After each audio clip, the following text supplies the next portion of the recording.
رکھنا لاج ہماری آسیہ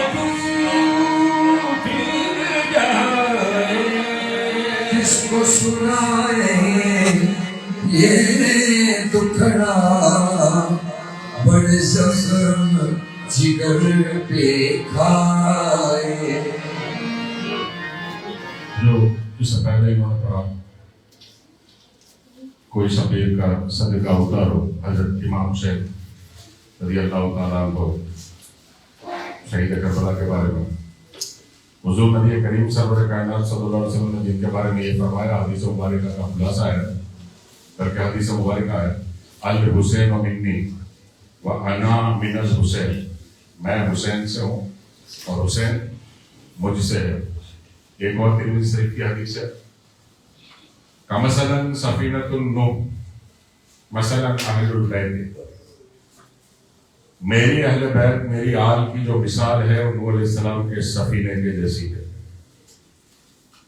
نوح علیہ السلام کے سفینے کے اندر صرف مومن تھے، صرف مومن تھے. رب تبارک و تعالیٰ نے کلام اللہ کے اندر اس کا ذکر ہے کہ جب لوگ سرگردی بڑھ گئی لوگوں کی، نبی پر ظلم کرنا بھی ہو گیا، اللہ کی نافرمانیاں بھی ہو گئی، کفر کی طرف مڑ گئی، ایمان والے نہیں تھے، جو کافر تھے، جو منافق تھے، وہ سارے کشتی کے باہر گئے. تو یہ کڑوی سچی اور بڑی حقیقت یہ ہے کہ نوح علیہ السلام کی کشتی میں ایک بھی کافر نہیں تھا. نوح علیہ السلام کی کشتی میں ایک بھی کافر نہیں تھا، اور حضرت نوح علیہ السلام کی کشتی کے باہر پوری دنیا میں زمین پر ایک بھی مسلمان نہیں تھا. تو یہ جو مثل دی کہ میری اہل بیت کی مثال نوح علیہ السلام کی کشتی کے برابر ہے، جو اس میں سوار ہوا اس نے فلاح پائی وہ کامیاب ہوا، اور جو سوار ہونے سے رہ گیا وہ ہلاک ہو گیا. تو اس حدیث کی تفسیر یوں کہتی ہے کہ بغیر اہل بیت سے محبت کیے، اہل رسول سے محبت کیے، انسان کا ایمان مکمل ہو نہیں سکتا، وہ ایمان والا ہو ہی نہیں سکتا. اسی لیے کشتی نوح کی مثال دی، اسی لیے کشتی نوح کی مثال دی. ایک اور حدیث مبارکہ کا خلاصہ ہے جس کو کہتے ہیں حدیث ثقلین، کہ میں آپ کے بیچ میں دو نفیس اور بھاری بھرکم چیزیں چھوڑ کے جاتا ہوں. حضور نبی کریم سرور کائنات صلی اللہ علیہ وسلم فرماتے ہیں، ذمہ داری کے ساتھ حدیث پڑھ رہا ہوں، میں آپ کے بیچ دو نفیس اور بھاری بھرکم چیزیں چھوڑ کے جاتا ہوں. ایک ہے کتاب اللہ یعنی کہ قرآن، آپ نے دو مرتبہ فرمایا. پھر کہا کہ میں اپنی آل کے لیے، اپنی اطرت کے لیے، اپنی اہل بیت کے لیے تم کو اللہ سے ڈراتا ہوں، تم کو اللہ سے ڈراتا ہوں، اور ان کا دامن تھام کے رکھو جس کے ہاتھ میں قرآن اور اہل بیت کا دامن ہے. حدیث کنٹینیو ہوتی ہے. تو یہ دونوں چیزیں میدان حشر میں حوض کوثر پر بھی ساتھ ساتھ آئے گی. اگلی حدیث اور یہ دونوں ملا کے کل اس کی تفسیر یہ ہوتی ہے کہ بغیر حب آل محمد انسان مسلمان نہیں ہو سکتا، مومن نہیں ہو سکتا. ایک مختصر سی اور حدیث ہے، طبرانی نے اور لوگوں نے نقل کی اس کو. ایک شخص پوری عمر کعبۃ اللہ کے اندر گزار دے، پوری زندگی، اور ہر دن روزہ رکھے، جو حرام دن کو چھوڑ کر، جس دن روزہ حرام ہے اس کو چھوڑ کر ہر دن روزہ رکھے پوری عمر. یہ میں اپنے طرف سے خلاصہ دے رہا ہوں. اس میں تو یہ لکھا ہوا ہے کتاب میں کہ جو پوری عمر روزہ رکھے، 5 وقت تہجد کی نماز کے ساتھ میں رات بھر کعبۃ اللہ کے اندر قیام کرے، رات بھر کعبۃ اللہ میں عبادت کرے، اور اگر اہل بیت کی دشمنی پر مر گیا تو وہ جنت کی بو سے بھی محروم رہے گا. حوض کوثر پر اگر پہنچے گا تو کوڑے مارے جائیں گے. تو اس سے اندازہ لگائیے میں نے جو جملہ کہا کہ بغیر حب آل رسول، اہل بیت رسول کی محبت کے بغیر آدمی مسلمان ہو ہی نہیں سکتا. قرآن میں سورۃ شورى میں اللہ پاک نے یہ فرمایا قُلْ لَا أَسْأَلُكُمْ عَلَيْهِ أَجْرًا إِلَّا الْمَوَدَّةَ فِي الْقُرْبَى. سورۃ شورى. کہہ دو محمد مصطفیٰ صلی اللہ علیہ وسلم میں آپ سے تبلیغ رسالت کا بدلہ کچھ بھی نہیں مانگتا ہے لوگوں سوائے اس کے کہ میرے قرابت داروں سے محبت کرو. قل کی معنی ہے کہہ دو، لا کی معنی ہے نہیں، اجر کی معنی ہے بدلہ، اور قربا کی معنی ہے قرابت دار. امام فخر الدین رازی نے تفسیر رازی کے اندر اس کی تفسیر کی اور اس میں ایک حدیث نقل کی. تو کل رات کو ہی میں 2 جملے بھول گیا تھا، تو بھائی صاحب عرفان صاحب مجھے یاد دلائی اس کے فوراً جو میرے ذہن سے نکل گئے تھے. تو فرمایا کہ من مات حب آل محمد ماتا شہیدہ، جو آل محمد کی محبت کے اوپر مرا وہ شہادت کے درجے کے اوپر مرا. من مات حب آل محمد مات طائبہ. حدیث لمبی ہے، میں اس کو ہینڈ پر لے آتا ہوں. من مات بغض آل محمد ماتا کافرہ، جو اہل بیت کے آل رسول کے بغض کے اوپر مرا وہ کافر ہو کر مرا. بات یہاں پر ختم ہوتی ہے. اور حضرت امام حسین کا جو مقام ہے وہ یہ مقام ہے کہ جس کو یہ سارے حدیث کے جملے پڑھ کر کے دے دیتا ہوں کہ جس کا جھولا فرشتے جھلائے وہ حضرت امام حسین ہے. رسول اکرم صلی اللہ علیہ وسلم حالات نماز میں ہو جماعت کے اندر، اور امام اگر آ کے رسول اللہ کے پشت کے اوپر سوار ہو جائے تو سجدے کو لمبا کر دے، یہ امام حسین ہے. ٹھیک ہے، مقدار ہے نا سجدے کی، اس میں بھی اگر با جماعت ہے تو.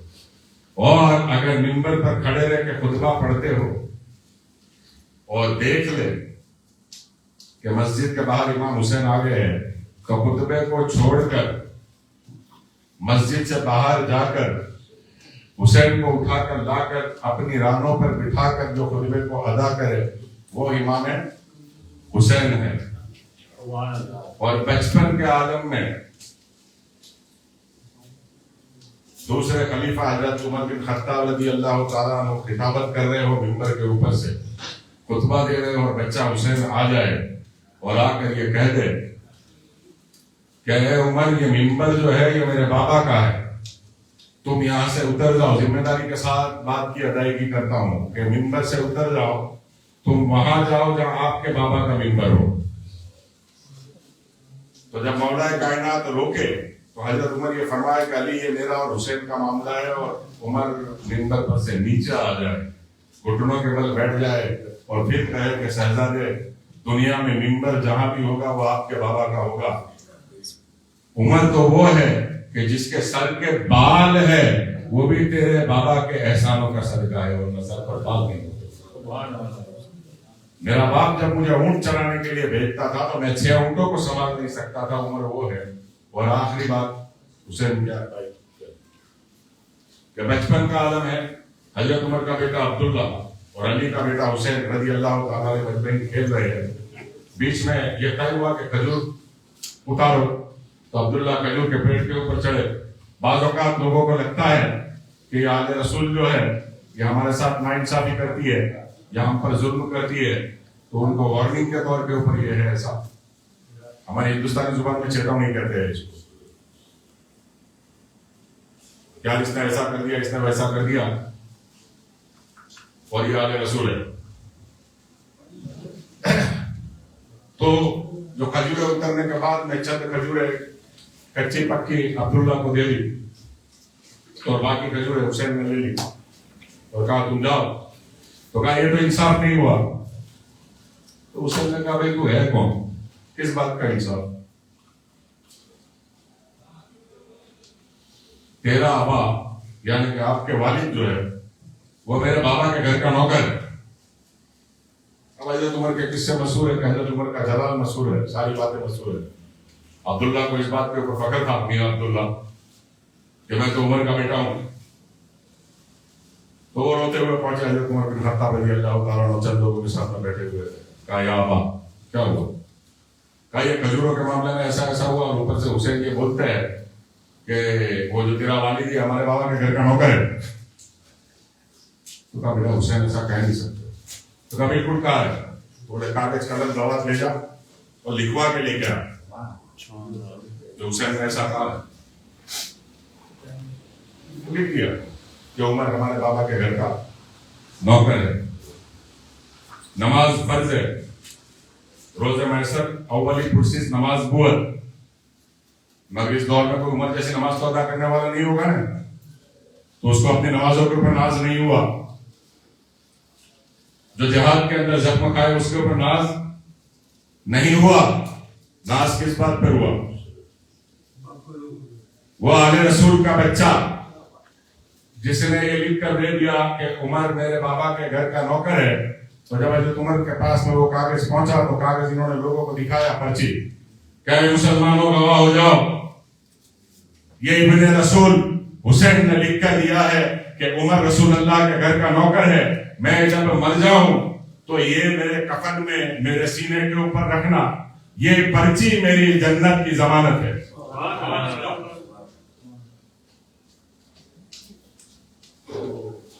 حضرت عمر جیسی کوئی عبادت کی اجازت یہاں ملنے والے نہیں ہے, تو جس کو آل رسول کی اس پرچی کے اوپر جو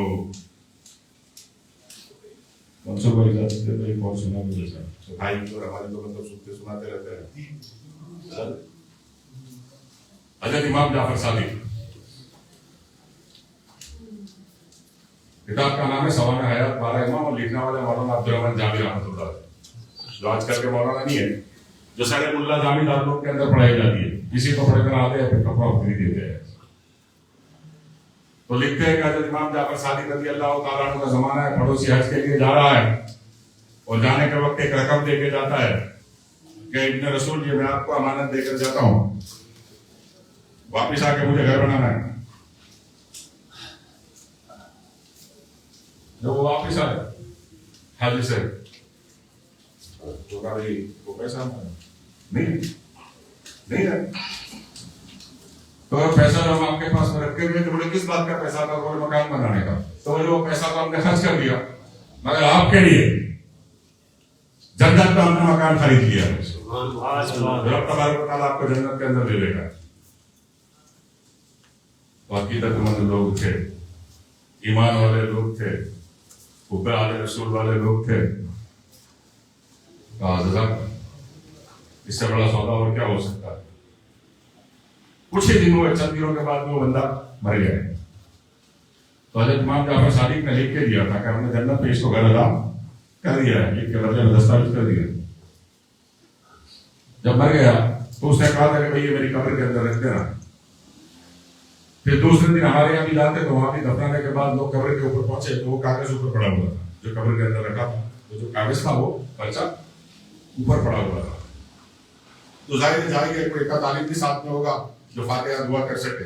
تو اس کاغذ کو اٹھایا پڑھا تو ایک طرف جو تھی حضرت امام جعفر صادق کی تحریر تھی اور دوسری طرف اس کے اوپر لکھا ہوا تھا کہ جعفر کی بات کو رکھتے ہوئے ہم نے اس شخص کو جنت کا مکان عطا کر دیا.